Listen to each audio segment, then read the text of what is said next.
Welcome, one and all, to the world's finest show. I'm Kyle Hudson, And I'm Ray Gordon.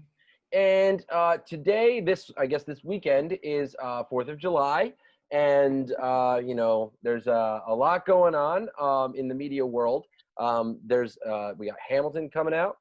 We got a lot of stuff going. So, Ray, what are you most excited for coming out this weekend? This weekend, it is 4th of July weekend. There's going to be fireworks. There's going to be people. People are going to the beach. What am I most excited for? I'm most excited for cookouts. I want the burgers. Burgers, hot dogs, chicken, you name it. I need it on the grill. Yeah, I will. I am going to be watching my friend's dog tomorrow. We're recording this on Friday, because I am still a little paranoid about the coronavirus stuff. I've been locking in pretty hardcore. I do miss cookouts, but I think I'm going to be skipping that this year. But enjoy some burgers for me because we bought hot dogs. So we're gonna have some hot dogs tomorrow. I feel like the goal, but not on a grill or anything. What? I wish I had a grill like inside the house, but I don't think you can do that because of the smoke. But Yeah, I tend to, find a place that has cookout food and take my plate home. Yeah, you just kind of Ray. I can totally see you. You just like walk up to a cookout, be like, "Hey, what's up, guys? I'm Ray." just wanna see what you got. What you got? Yeah. What's this? What you got? Cheeseburger? You got cheeseburger?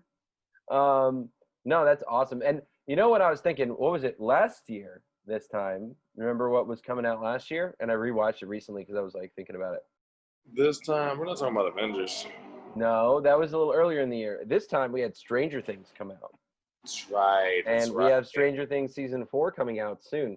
But yeah, remember the last season took place during the 4th of July. I did not remember.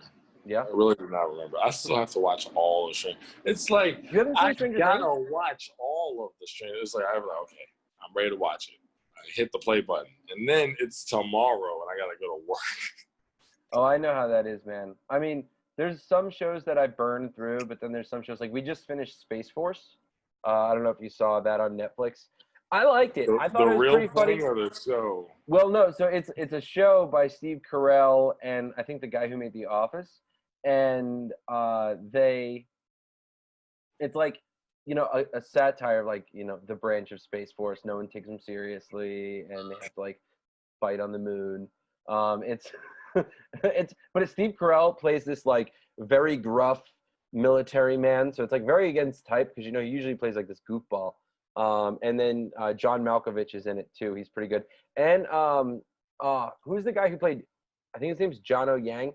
He's played Jin Yang in Silicon Valley, and he plays like one of the head scientists. He's awesome. But yeah, it's an all-around good show. But it took me a while to get through because like it just, I don't know. Nowadays you just like you want like entertainment is precious. So you don't want to like burn through things because then you're like, now what am I gonna do? Now what am I gonna watch? I'm gonna watch It's Always Sunny in Philadelphia for like the 10th time. Right. I feel like that's the only problem with the binge culture that we have right now is that when you get done binging, you got this withdrawal period. This sort of like, okay, now what? It's kind of like a fall off a cliff, and you don't know when or where you're gonna land or if it's gonna hurt. But you do know that the fall is terrifying. Like running out of your show to watch when you're binging is akin to running. It's like the last scoop of ice cream. It's like, okay, there's no more ice cream. There's no more dessert. Dessert is over. And it's even worse if it's a show that's still on. You know what I mean? So it's like the story isn't over. You know what I mean? If you like go on and binge watch Lost right now, you'll at least, you probably won't understand what happened in the end, but you'll still be able to get all the way through to the end of the story. You know what I mean? But if you're like watching The Flash or whatever, that's still on TV, so you're gonna be like, oh no. And honestly, I heard, Doom Patrol season 2 came out recently, and it's only gonna be 7 episodes long because the COVID shutdown happened during production, so they didn't shoot their last 2 episodes. That's terrible. So, That gets or wasn't their last episode? Anyway, they missed some shooting, and so they like put some of the stuff into that, and they kind of wrapped it up as best they could. So I think it's going to be the entertainment sphere moving forward is going to be very interesting. Like if they're like, I'm sure there's a certain amount of backlog, right? Like they have a certain amount of movies on the shelf, a certain amount of TV show pilots that have a couple episodes. But if this shutdown persists, like you're not going to be able to get a huge crew together to make Fast and the Furious 10. You know what I mean? It's just like you won't be able to do it. So like it'll be very interesting to see the longer this lasts, you may see more of like our kind of stuff, like on the internet kind of stuff. I feel like this is a good time for people to, go backwards in their cinema library. See those Casablancas or see those, old-timey black and white movies that you never really get a chance to see. Because if you run out of the current stuff, you can be kind of like left lacking, left wanting. It's kind of like, yeah, it's like being done playing your favorite game. You get done playing. Well, I don't know about anybody else. When I got done playing games, I went and I traded them bad boys in for a new game. But what if there's no new game? There is new games coming out. That is like one of the few things. Like you had Final Fantasy VII Remake come out before the thing. It's so good. And then you just had Last of Us 2 come out, which I'm pretty excited for. I think it's a little heavy for me right now. Like, I don't know, a video game about the end of the world due to some giant plague is not like entertainment. It's like, dude, I was at a store the other day and I saw that the board game Pandemic was on sale. And I'm like, who the heck is like, hey guys, let's sit around the table and play Pandemic. Like, I have that game. I have zero desire to play that right now. That's like the last board game I want to be playing right now. It's a great icebreaker. I tell you, everybody gets in with their masks and their gloves and their hand sanitizer. And it's just like, I got a game for the whole family.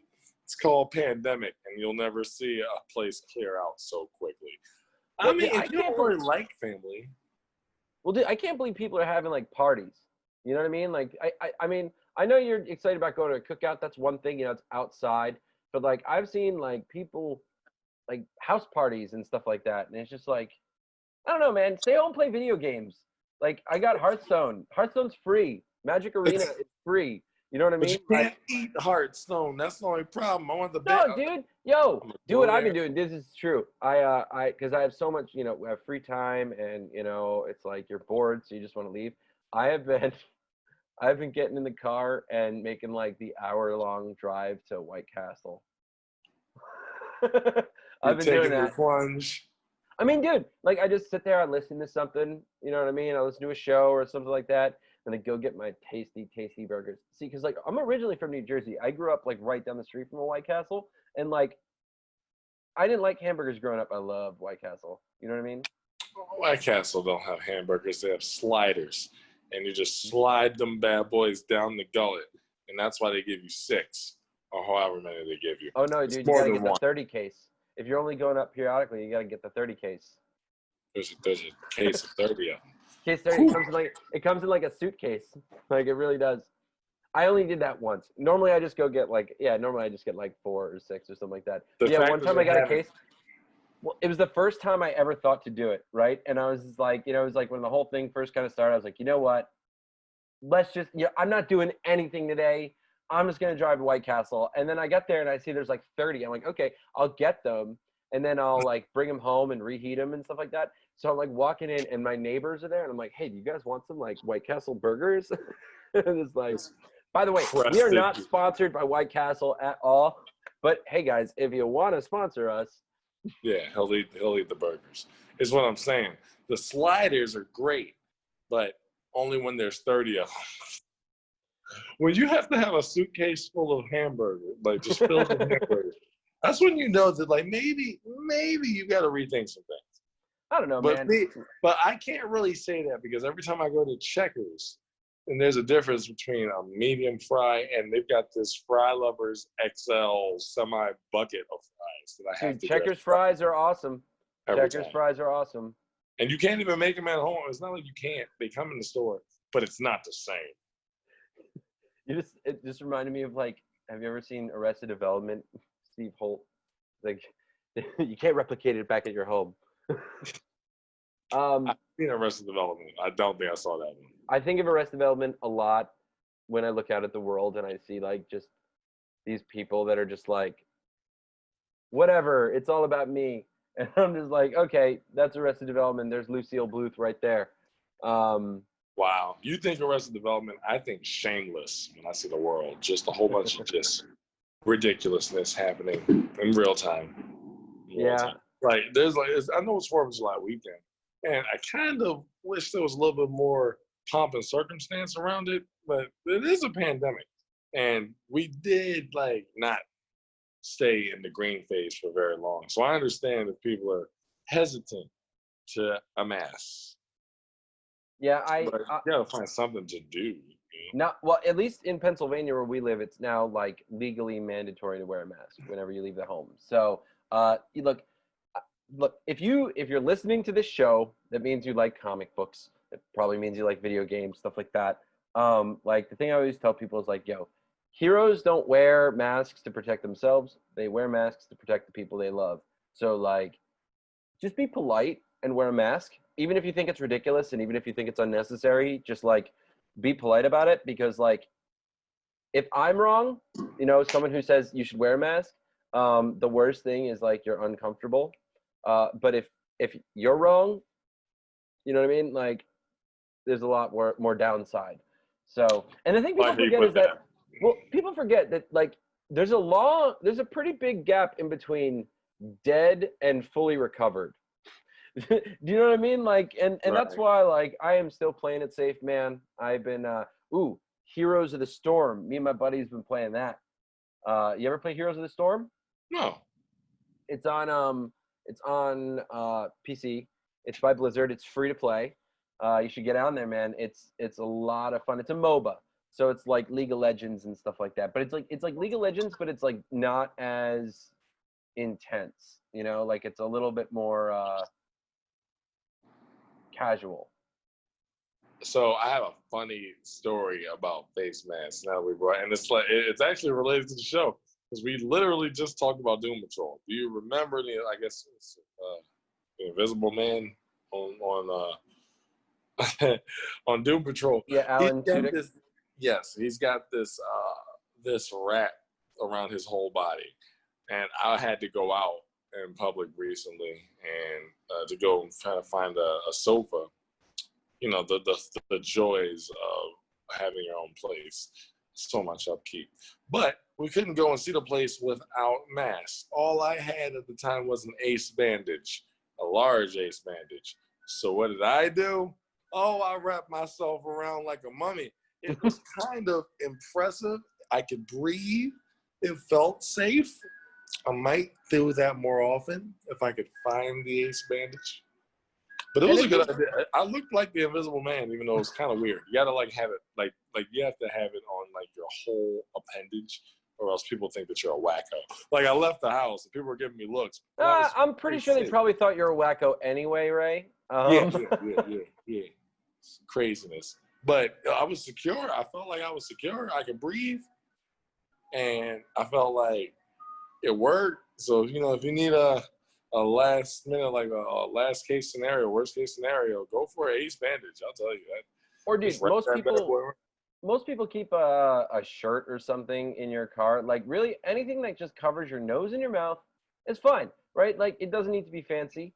Go crazy. I don't need you to wrap. Be creative. Yeah, you got to be creative. Have an original thought. Go to Whole Foods. Do whatever you got to do.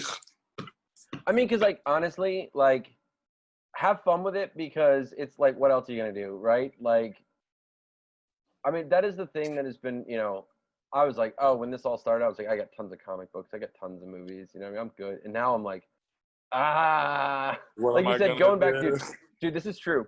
I did, you say go back, watch the old movies. I went back and watched the Fast and the Furious movies. I am not a Fast and the Furious kind of person. Like, that's where I'm at. That's how far down into the catalog I am. I'm like, Okay, I'm at the one. Fury. I'm at the good one now. The fifth one. The good one. It's taking a while. Like, No, the like first, after dude. Tokyo Drift, there's like it takes a nosedive, and then it becomes like this ocean of what is going on. And then what's the name? Paul Walker passed, so I think that was the 10th one. I don't know, 7th. Yeah. So okay. So the first one is like the most 2000s movie you've ever seen, right? Yeah. It's got like Papa Roach in the soundtrack and like Exhibit. You know what I mean? Like, so that one is just like crazy, but it's still entertaining, right? It's like, but it's not like the rest of them. It's more like a crime movie, right? Like a Yeah. like a Secret And the Cops. second one, the second one has Taye Diggs, and I know it gets a lot of crap, but I love his character. Like, I love him and Paul Walker's character. It's a horrible movie, but I love anything that takes place in Florida. Like any of these like stupid, like I love CSI Miami, and like I know it's a trash movie, but I actually enjoyed that one a lot. But dude, Tokyo Drift. It's the one I would recommend to anybody. Like, just watch Tokyo Drift because it makes no sense. Like, if you're a fan of the Fast and Furious movies, you're like, wait, this has none of the characters at all, and it's in Tokyo. Like, what? And wait, all the rest of them were crime, and like now this one's a drifting movie. Like literally none of it makes any sense. Syndicate drifters just sort of going through tires every day down a mountain. That's what that movie should have been called. Syndicate drifters down a mountain for no reason. Dude, but I love it. I love that one. It's such like a guilty pleasure movie of mine. I love It's the Tokyo greatest last one, and then it turned into this. I don't know what they turned it into, and then The Rock showed up. And that's when it gets good again. Like Right. The Rock. Yeah, The Rock saved series. Well, but then it's like a James Bond movie, right? Like then it's like it goes from being like, ooh, let's steal some cars and like steal some TVs from trucks to like outrunning a submarine on the ice of Antarctica. Like it gets to absolutely insane lengths. I mean, I absolutely, you know what? Growing up, I totally dismissed the Fast and the Furious franchise. The only reason I had these movies is because I was at like a 7-Eleven and I could get like 1 through 7 for like $15 on Blu-ray as like a set. So I was like, you know what? Why not? Yeah, I'll watch them someday. So now the quarantine happens and I'm like, all right, I've watched everything else. I've watched Fifth Element 3 times. Let's Multipass. Multipass. Welcome to someday. Dude, yeah, Fifth Element's great. But yeah, then I'm just like, okay, I'm going to do a case study on the Fast and the Furious movies. They're not bad. As someone who is not into cars, that isn't my genre of movie really at all. I had fun with all of them except for the fourth one. The fourth one, which has Gal Gadot. I didn't realize she was from the Fast and Furious movies. Yeah, apparently that's what got her famous. Wonder Woman? Really? Dude, she's in the Fast and Furious. She plays, after Michelle Rodriguez leaves the picture, she plays Vin Diesel's love interest. Really? Yeah, that's Gal Gadot, Wonder Woman. Yeah, definitely. That's wow. Just it's kind of like realizing that what's the name? Kevin Hart was in 40-Year-Old Virgin. It's like, really? Oh, that's like, right. He was. Right? You've seen the movie, you know, but like it still blows your mind every time. You're like, really? Oh, I love those when you like the little they played that. My favorite is probably the fact that Uncle Phil from Fresh Prince of Bel-Air played Shredder on the Teenage Mutant Ninja Turtles, especially because you can totally hear it in your head once you know it. Right. You know what right. I mean? You can like think about the cartoon, and you're like, oh my God, yep, that's totally Uncle Phil. I don't know what the actor's real name is because I'm a horrible person, but that's definitely Uncle Phil. What is his name? I don't remember. We could Google it. Computers, but I want to say James Avery. But I can definitely look that up. I'm going off. I'm on it. I got my internet. That might be right. Yeah, James Avery. Yep, you got it. Woo. Look at that. Look at you. 2020 starting strong. 2020. Pandemic ain't got nothing on me. So what? So you know, you made those recommendations of digging back into the old catalog. What have you been watching? Right. The old catalog of movies. I haven't even crested it. I haven't even opened my own catalog. I want the movie that, you know what I've been most looking forward to? I know I just talk about all that, go back and look at the old movies and stuff. But the movie I'm most looking forward to watching now is Bloodshot, the new Vin Diesel movie. Really? I'm kind of like head over heels for the concept. Oh, dude, that did not do it for me at all. I didn't see the movie, but I was just like I love the idea of Valiant. You know, they're another comic book company. I love the idea of them trying, but dude, like, He I'm does not. all the weirdness movies. He's in the, Chronicles of Riddick. Vin Oh, Diesel. I He's love, got dude. Vin this Diesel has the strangest weirdness. career ever. He was also an Iron Giant. Yeah. He plays the Iron Giant. He's also, people forget this, Groot. He's in the Guardians of the Galaxy. People forget that. He's also in Saving Private Ryan. Yeah, he's the first guy who gets killed. That's why no one remembers him. Yeah, that's right. He looks all. It was like, okay, I'm Vin Diesel. I'm about to save the day, and now I'm out of here. Yeah. Ooh, dude, this is true. So my dad used to work with Mattel, and I used to get to go to Toy Fair when I was a kid. And I think I remember seeing Vin Diesel do a performance when he was like 20-something at the Street Sharks. Do you remember Street Sharks? Wow. Remember Street Sharks, the toys? He was their sales guy. That's blowing my mind. He was the guy who's like, yo, here's the Street Sharks. Let me tell you all about it. And you're like, and I remember as a ball dude, like, because I don't know. There's certain things you remember when you're a kid. And I remember that presentation. And I can't say with 100% certainty that I saw Vin Diesel do this. But I'm like 80% sure that I saw Vin Diesel pitch Street Sharks. I mean, it was an 80s fueled, wonderful cartoon. I think it was early 90s. But it only had like one season. And there was the dinosaurs too. Wow, what a career. His career is almost as weird as, like, my dad calls him Ridiculous Cage, but Nicolas Cage. Oh, like, yeah. Well, that's what happens when you don't pay your taxes and you owe a bunch of money to the IRS. And you're a Coppola, so you can get in any movie you want. So.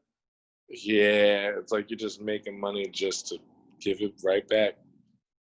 I hate Nicolas Cage as an actor. I really don't think he's talented at all, except in Kick-Ass.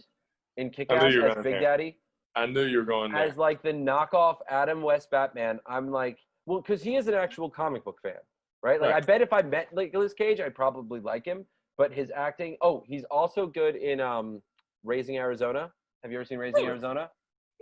No. No? Oh, dude. It's about a couple who, he's a criminal, she's a cop. He gets out of jail, they fall in love, they want a baby, but they can't have a baby. And then there's this rich Ridiculous Cage. Well, dude, then he has there's this huge family, and he steals one of their babies, and they go on this thing, and John Goodman has to hunt them down.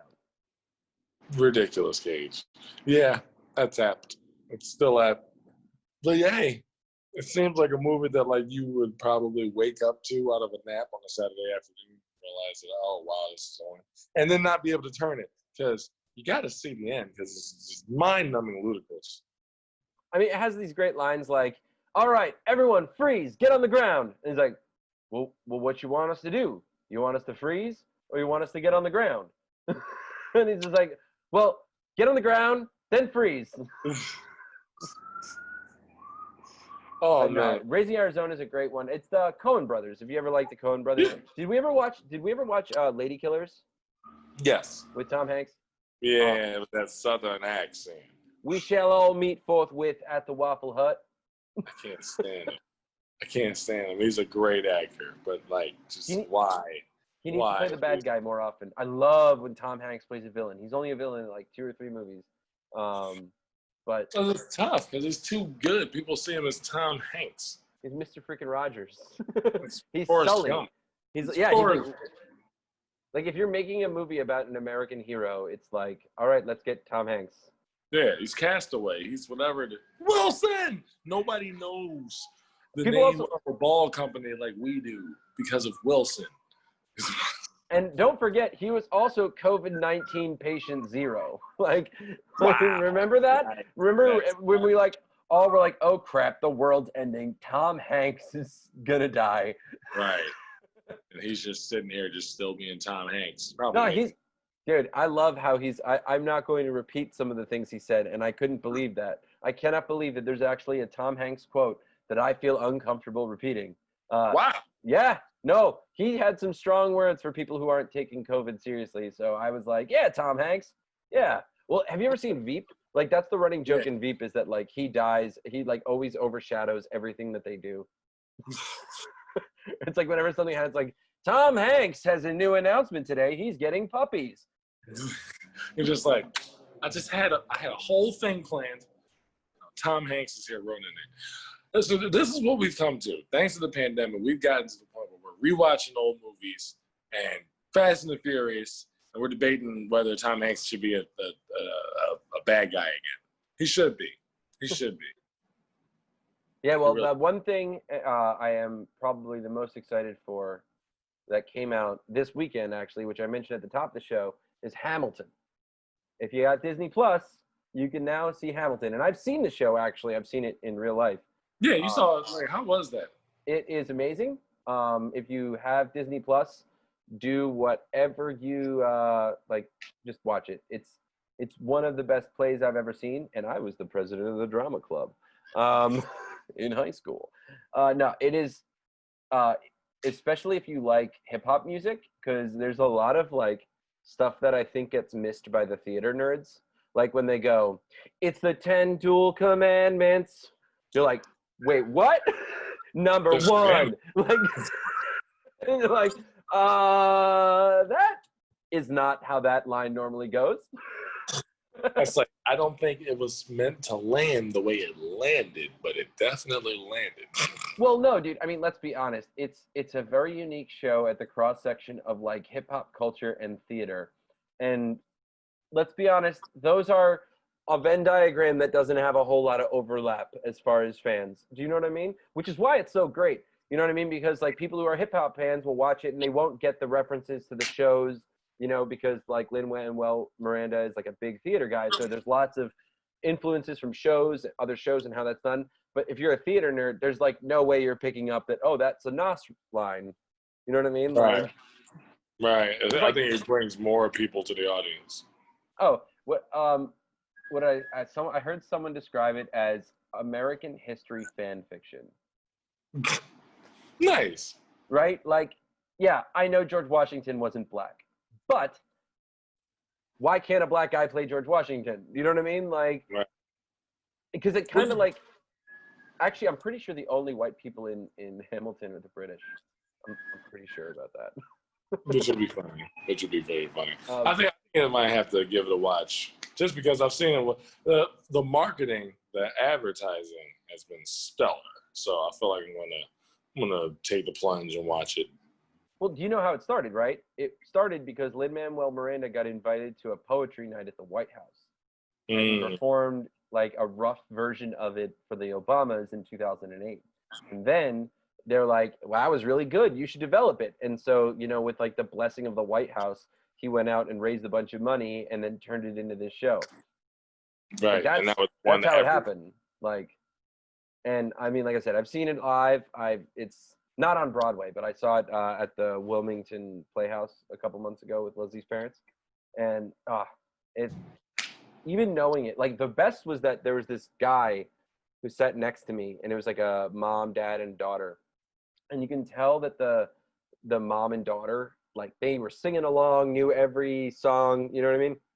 And the dad was just like, you know, he was there, but like, and by the end he was like, just engrossed. So, well, because like there's also the political end of it, right? If you're like a political nerd, it's like all of this stuff is historically accurate. You know what I mean? So like when they're having these conversations about like rap battles in the White House about like, you know, Jefferson and Hamilton debating like slave policy, you're just like, wow, like everything they're saying is real. And you're just like, whoa, okay, you're learning too. Yeah, no, it is. If you got Disney Plus, I mean, if you got Disney Plus, you probably know about this. If you don't have Disney Plus, I'd get the free trial, because the things that as someone who has Disney Plus, the things to watch are definitely The Mandalorian, now Hamilton, the Jeff Goldblum show, and then the Muppet stuff, like the Muppets TV show and the Muppet movie with Jason Segel and Amy Adams. Those are the ringers. Well, yeah, I mean, like, and then if you want, I've seen I own all the Marvel movies. You know what I mean? So I'm not like, I don't really need them. I have every Star Wars movie already, so it's not like, although Rogue One is like, you're gonna watch only one Star Wars movie, watch Rogue One. I always tell people that. Don't watch any of the normal numbered ones. Just watch Rogue One. It's its own story with a beginning, middle, and end. And so, yeah, I guess because we're coming up to our break, and we actually have an interview after this with my friend Dave Forget about video games. So I guess before we go, my recommendations to watch would be, if you got Disney Plus, check out Hamilton. And let's start that again. All right. So next coming up, we have my friend Dave Forget, who is a local gamer, good friend of mine. We actually recorded this well over a month ago, but it was about video games during lockdown, and unfortunately it still applies. So we're going to run it now, but you're listening to the World's Finest Show. We'll be back after this. Hi everyone, I'm Emily Villaverde. And I'm Zach Ging. Growing up, we had a difficult time understanding the issues that impacted us as Asian Americans. We had the questions, but didn't know where to find the answers. So together, we created a podcast and embarked on a journey. Tune into our podcast, The Situasian Room, a show that dives deeper into Asian America through hard-hitting topics, cultural cuisine, and shares our own stories. You can find us on keystonedigital.tv and get access to all of our content and more. Or find us on YouTube or wherever you get your podcast.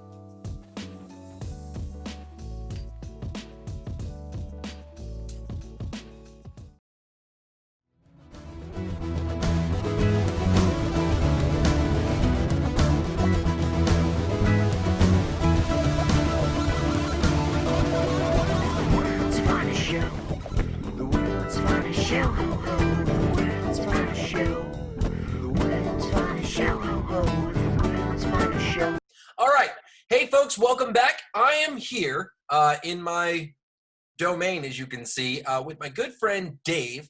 Do you want me to say your last name or no? Go ahead. Okay. Hey everybody, welcome back. This is Kyle Hudson here. I am here with my friend Dave Forget.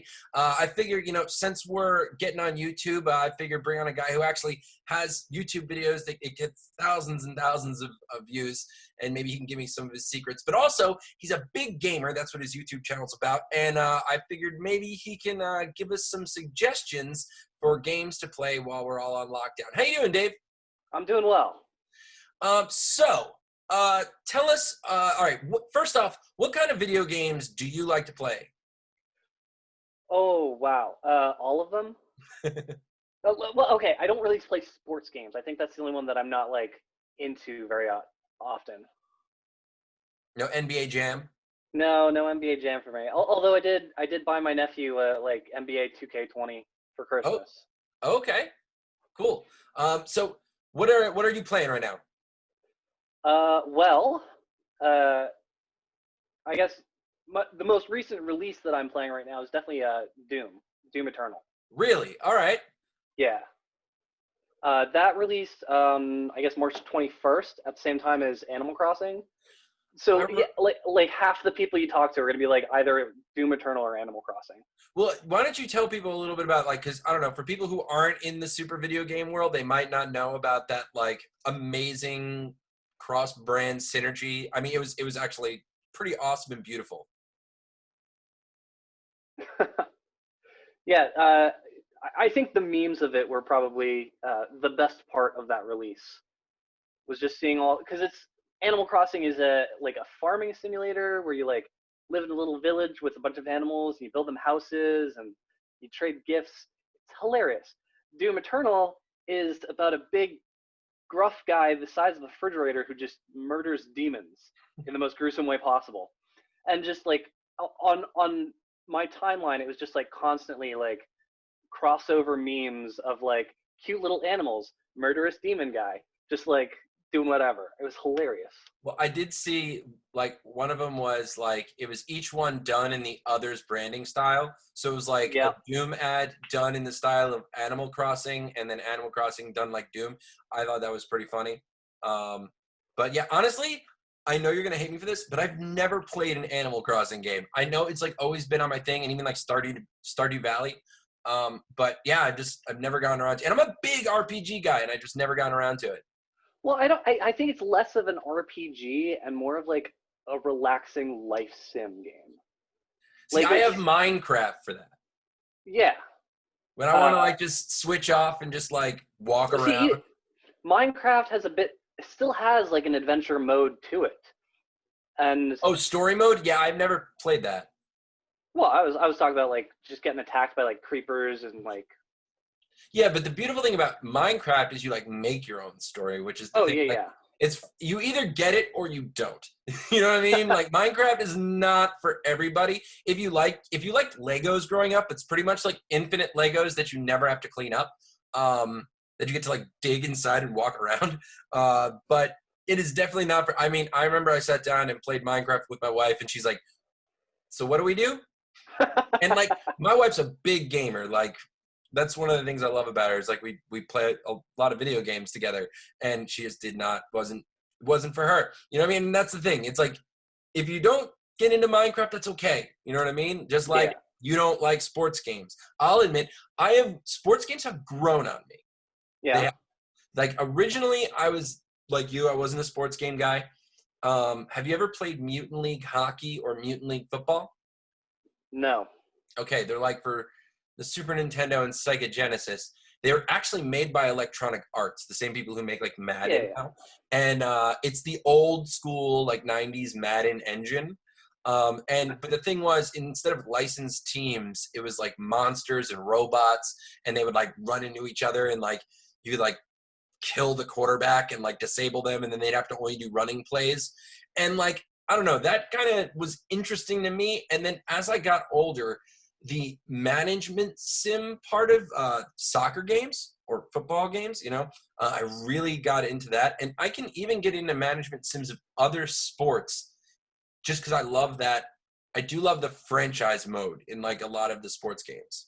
Yeah. So like the Sega games like Football Manager and stuff like that are probably something you get into. Oh yeah, football. So Football Manager, I haven't gotten into that one because you don't actually get to play the game, and I do like playing the game. Like I'm one of those weirdos, and I know to some people this is gonna sound insane. When I play franchise mode, I actually play every game. Like a lot of people just like auto sim like all like the whole year of games, and they're just like, all right. But I don't know. And also I think it's fun because I like mix up all the teams because like I'll like when I get the itch, I'll just go out and buy like a 3-year-old sports game for like $4. I know they're always super cheap because they release every year. Yeah, so yeah, though there are games. Assassin's Creed releases every year too. That is true. There's a handful of things that come out every year. Have you played any of the new Assassin's Creeds? No, I have not played anything since 4. Oh, Black Flag, Pirate one? Yes, 4. Assassin's Creed 4. Black Flag. That one was so good. I never thought I wanted to play a pirate game until I got a pirate game that I didn't expect, and I was like, yo ho ho, man, I'm down for this. I loved it because it's like you're still doing all like the crazy run and jump shit that like Assassin's Creed was like made famous for, because it was like it's just fun action and it's just fun to move through that game. I think is one of the best things. But then on top of that, it was like, oh, you could just do like a whole bunch of pirate shit. I was like, well, here's something I didn't know that I wanted. Yeah, I really did appreciate it. It was the first Assassin's Creed game I ever played. Like, essentially, I didn't have any video games for, like, the PlayStation 3, Xbox 360 era. I just never could afford new games then. But then I could afford the PlayStation 4 right when it came out. And so, like, that was one of the first games that came out that were, like, in the genre I appreciated. And I just remember being, like, blown away by, like, basic quality of life stuff that had been around for, like, years, like auto-saving and stuff like that. I was like, whoa, I don't have to hit up save points. What? Like, this is nuts. But yeah, no, I really dig that. What else? So if someone's locked down, for the next couple weeks, what's a nice long game you could like dig your teeth into? A long game you could dig your teeth into is actually one that I'm playing right now is Terraria. Is that the one that's like 2D Minecraft? Yes. Okay. Well, so it started as a 2D Minecraft. I would go as far as to say that it's become very much its own thing through Okay. like subsequent updates. But there, like, you know, very much like Minecraft, there is this huge emphasis on like building your own world. So like, you dig up the materials, you build a little house, some little random NPCs start moving in. But like, there's, I guess one huge thing. It's multiplayer. You can run a server with up to 8 people, which is just great. You hop on Discord, start playing with a bunch of friends for like hours at a time. Dig a hole straight to hell is one of the things you could do in this game. So there's an underworld. There is. Each like area of the whole map is like separated by like biomes. So it's like sometimes you'll be in like a normal grassy area. There's like deserts over here, and once you're in the desert, like the background changes, the music changes, all the enemies change, and the resources that you can find change. And it's the same thing with like the desert areas or the corruption areas or the beach area or the jungle area. And on top of all of that, each one has different like strata. So it's like you could be on the surface, you could be underground, you could be deep underground, and then all the way down to hell. So it's like, are you underground jungle or are you deep underground desert?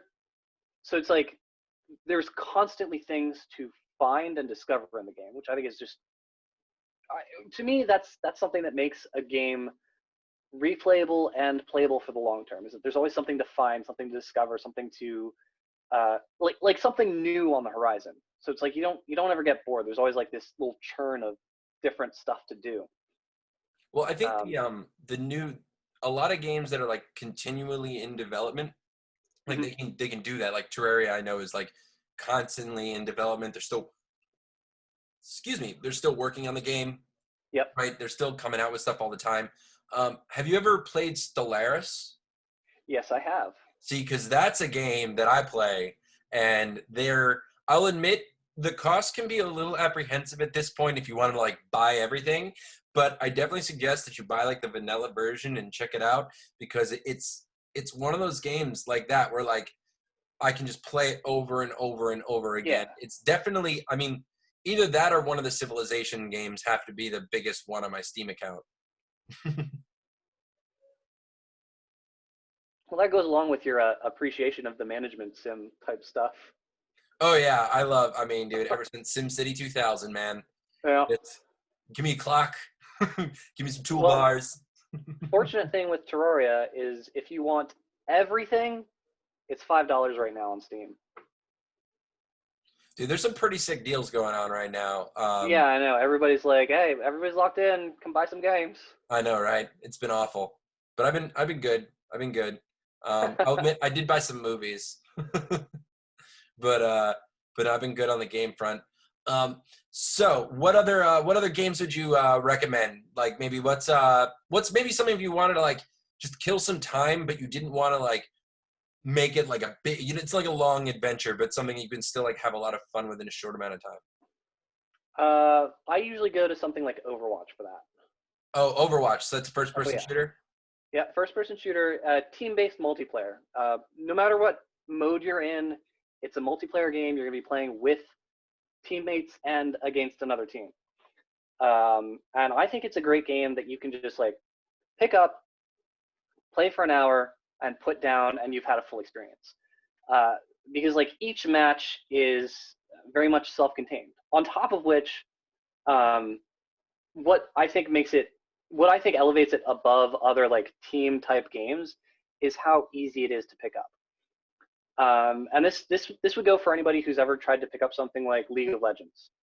Well, it's made by Blizzard, so you know what I mean. Blizzard is pretty good at that Blizzard makes it a point to have their games be very accessible. But easy to learn, difficult to master. Yes, there's a very high skill ceiling in Overwatch. But like when I compare it to something like League of Legends, which is also like a team-based multiplayer game, League of Legends, like it's dense before you can even like play on a level of competency. because it's like, okay, what do all the heroes do? There's 600 of them. What do the 10,000 different items do? How do I even build this item? Why don't I want this item for this character? It can be extremely daunting to get into something like that. With a game like Overwatch, it's really just like, oh, pick a character. He shoots a gun. Or he's a Go. ninja, or he puts Yeah. down turrets. Yeah, Like- there's a lot of really cool. I mean, I've only played a very little bit of Overwatch, but give me that any day over Fortnite. You know what I mean? Like, Yeah, because I know that's the big one. You know what? Have you ever played Battlefront 2, the Star Wars I one? have not. Oh, dude. I'll be honest. That's another cheap one. You just got to have like whatever the online subscription is. Yeah. Now, you can pay a lot of money. Trust me, it's like one of those like freemium games, you know, where Mhm. like the base model is free or very cheap. But if you want like the Han Solo skin where he's, you know, then you Yeah. got to pay an extra $3. So I didn't do that, but I just jump in for the regular one. And again, since it's the Star Wars license, they intentionally make it very approachable also. Plus you get to fly X-Wings. So, That hey. is worthwhile. No, dude, I'll be honest. I bought it because it was so cheap before the Rise of the Skywalker came out.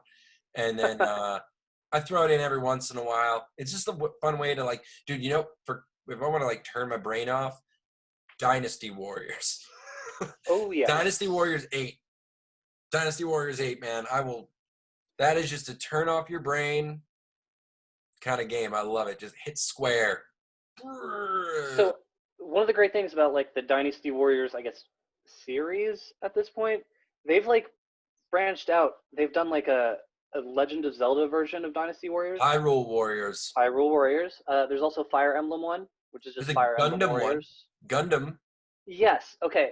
I have a couple of the Gundam ones. They're usually kind of bad. Okay. Well, the robots, so it's like, you know, pretty easy. Yeah. No. You get over it. You're like, yeah, I'm a giant robot. Whatever. I'm not upset. And then there's like the one thing that the thing I like though about when I play Dynasty Warriors is I like to tell myself I'm learning Chinese history. Like, I mean, we both know like that is very far from the truth, but I sit So there and I'm like, you tangential. know what? This is a historical game.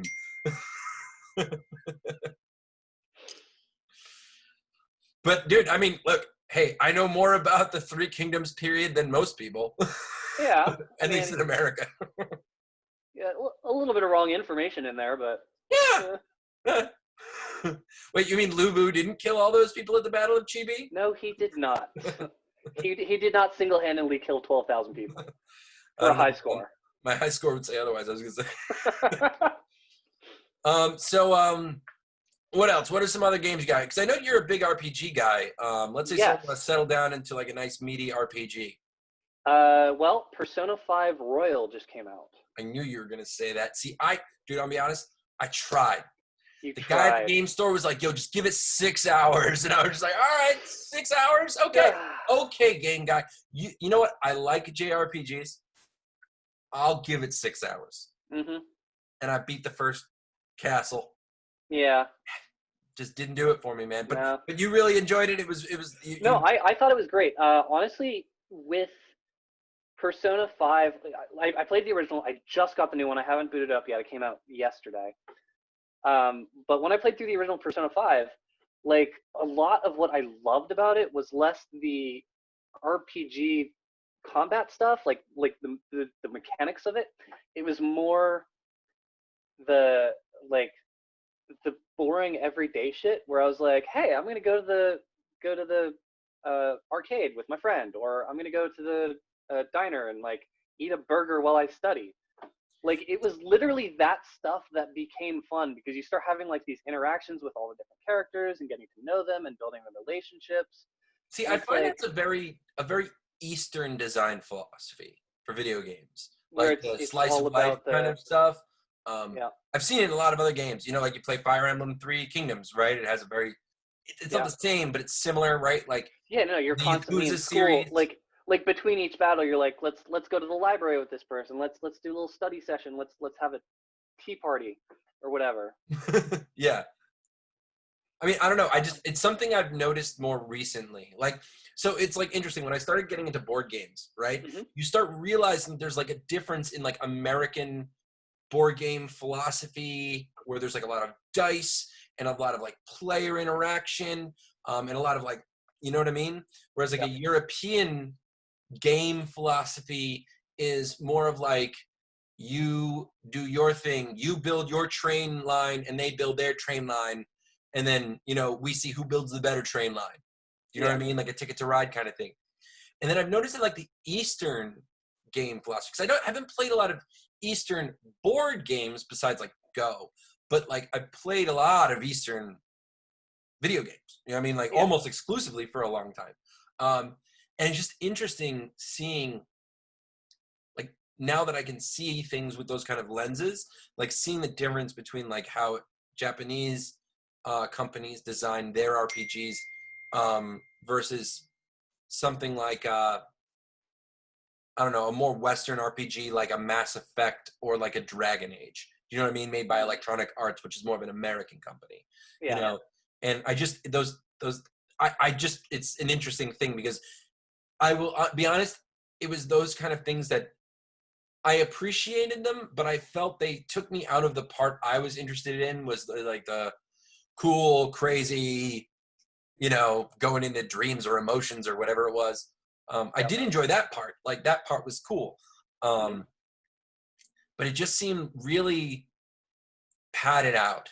Do you know what I mean? Like, and I don't know if that's being a little judgmental, but I just couldn't dig it. And I wanted to so bad, dude. I wanted to like Persona 5 so bad. Maybe I'll give it another chance. I got to get through like a whole bunch of other games first though. I am willing to give Shin Megami Tensei a try though. Okay. I don't know if you've ever played any of those games. Yeah. I have Like the regular ones. Yeah, I have Shin Megami Tensei 3 Nocturne and number 4. I don't think it had any suffix to it. I think it was just Shin Megami Tensei 4. And those are like, I mean, I'm interested in them because I've heard that they're like Pokemon games, but they're like harder and more mature. Yes, very much so. They are usually, I'm trying to think of a good way to put this. Like Shin Megami Tensei 3 is a lot, it takes place after the end of the world basically. And like everyone's dead and you've turned into a demon, and then you go around like arguing how the world should be recreated. Okay. And like you argue with like people who have like godlike powers, and you're like, I don't know if that's a good idea, but we'll come back to you. And you like go talk to another person. You're like, what do you think the new world should look like? And the guy's like, well, I think that this, and it's a very different take on like the typical try to save the world. It's basically like, world's already lost, start over. Yeah, I don't know. It sounds a little weird, not gonna lie. It is. I did not know that. See, the one I looked at mostly was 4. I know it has like samurai in it and stuff like that. I know there's a plot twist, and I've been very good at avoiding it. So please don't tell me what it is. Because if someone revealed, dude, I still to this day will never spoil Final Fantasy VI. Because Final Fantasy 7 has been like spoiled. Yeah. Like, if you don't know about that, I still don't want to say right now, just in case, because the game is coming out. But like, if you don't know about it, but 6, dude, Final Fantasy 6 blew my mind in like whatever. I remember, it was like, dude, it was early 2000. Because I remember playing that. And when I say early 2000, I mean like, I think me and my buddy stayed up at Y2K.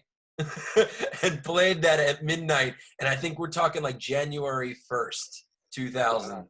I was like blown away by Final Fantasy VI, and it's amazing. I still think that's the best Final Fantasy. Oh, I agree. And you can get it on like pretty much anything now. Final Fantasy VI is pretty ubiquitous.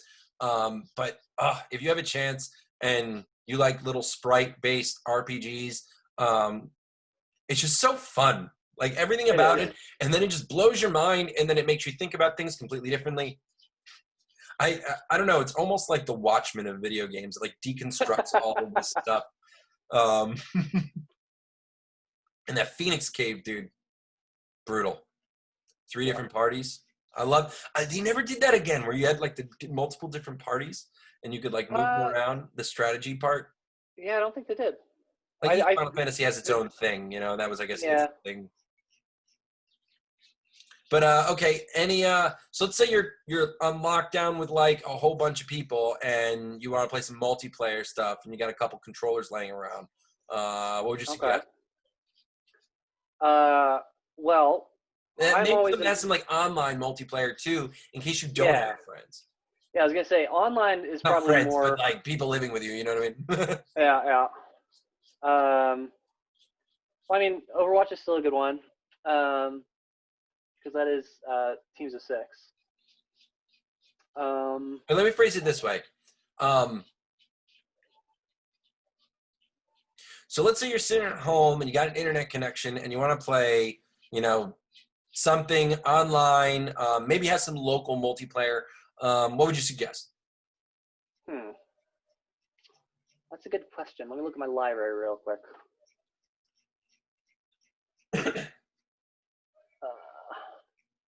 Those are not. There it is. There's my multiplayer section. Borderlands 3. Oh, Borderlands 3 is multiplayer? Yeah. Borderlands 3 is up to 4 players, and you play through like the RPG adventure together.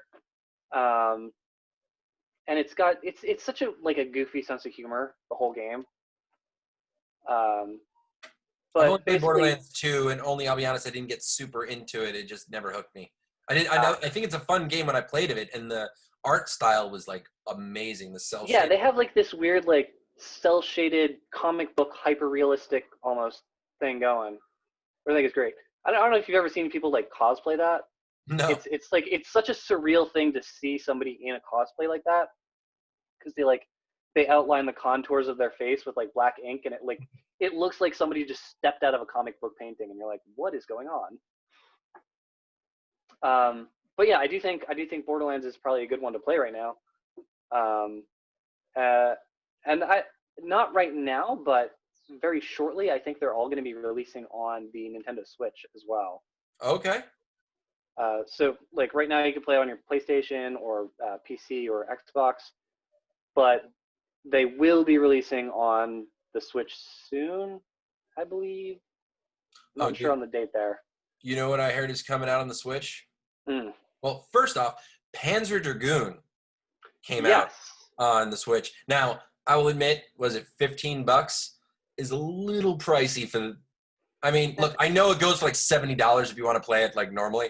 Yeah, if you want to play it on the Dreamcast. Right, but I know that game is like, what is it, like 8 hours, 10 hours long, and it's pretty much like Star Fox length. Yeah. I mean, so I think $15 is a little steep for that, but Podcast Racer is coming to the Switch. Yes. And even if you don't like racing games, trust me, if you like Star Wars, Podcast Racer, and I'll be honest, I didn't even like the podcast scene in the Star Wars: The Phantom Menace, but Podcast Racer, man, because it was like one of the first games to like start introducing a couple RPG elements. Do you know what I mean? Of like having the different you're constantly upgrading your car and building and Yeah, and I mean, I think that had been in some racers before. I vaguely remember like Outlast or Outrun, whatever the one with the motorcycle. You would like upgrade engines and stuff in that, and I always kind of appreciated that. But that was like the first time, and it was just like, but it's gonna be all remastered and totally like, I'm so excited for that. And I hear it's coming out. I mean, they announced it they had like a surprise Nintendo Direct like a week ago. Yeah, they were doing a Nintendo Direct to like make up for the fact that E3 was canceled this year. And they announced a bunch of stuff in that. Xenoblade Chronicles remaster is coming out as well. They announced. That's another. It's another one that's been on my list, but I kind of want to. You know, I want to play Xenogears. You know, Xenogears is the one that I really want to play. But I hear that there's like a weird glitch in it that you need to use an original PlayStation if you really want to play it. I haven't heard of that. I read too much about video games, Dave. Yeah. I probably spend more time reading about video games than actually playing video games these days, because now I have a kid, as you can see with all the stuff in the background. I don't really have like a whole lot of time to play video games anymore. I mean, I've had more time now that I'm like pretty much working from home. But it's not like it's just like video games all day, every day, you know? Yep. All right, so one last recommendation before you go. Wild card, whatever you want to throw out there. Like, what's your favorite game? If you had to be like one game, you're like, you have to play this, but you probably haven't heard of it. You know what I mean? What do you suggest? Okay. I would say Baba Is You. Okay. Yeah. Okay, so Explain. Baba Is You is a puzzle game. And it's basically like it's like a logic game. And so when you start the level, you'll see something that says Baba is you, and there's this little sheep that is Baba. And so you're in control of that sheep because it says Baba is you. And you'll see rock is push, which means that you can push the rocks. And you'll see that flag is win. So as long as you get Baba onto the flag, you win, and you just have to push the rocks out of the way. And so like that's the simplest level. Is just Baba is you, flag is win, rock is push. You push the rocks out of the way, you get to the flag. But it gets complicated quickly because you'll see stuff. You'll be able to rearrange the words. So you'll be able to make it so that rock is you, and then you're the rock, and you have to move around the rock. Or you'll be able to say like, wall is win, and then you have to get onto the wall to win. And it's like, it's a whole bunch of like, manipulate the words, manipulate the objects, and as long as you get the objects that are you and win to overlap, you've beaten the level. All right, that sounds. I've never ever heard of that game. So, but I know like the reason why I brought you on is because I know your Steam library is like it's massive. Everything. It's unreasonable. It's unreasonably the large. whole thing, just the whole thing. It's done. Yeah. But yeah, Baba Is You I think is a great game for, especially because like it's an incredibly mentally stimulating game. It's the type of game where it's like if you are thinking in one mode for too long, you're never going to beat the level. You gotta like you gotta like completely rethink how you think every time you get to a new level. Hey man, well I want to thank you so much for taking the time to hang out with me and give me a couple recommendations. I'm going to put some links to the stuff on our website, or in if this is a video, I'll put it in the video below. But again, thank you so much, and be sure to stay safe. Absolutely. All right. Thank you, Dave Forget, for coming on and spending time with us talking about video games.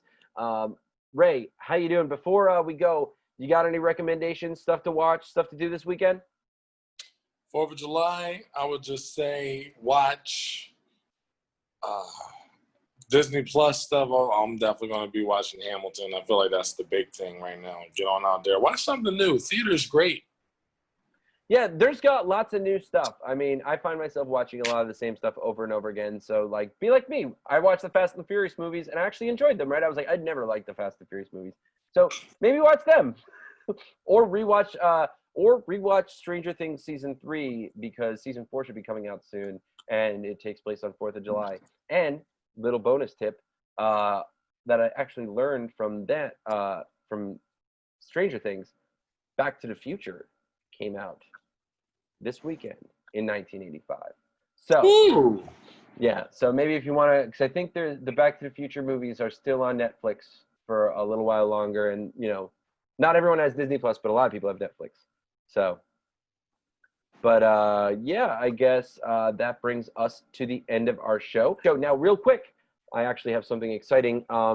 If you've been a long time viewer, you probably already know about this. But if this is your first episode, it's probably because you're watching KeystoneDigital.tv, our new network.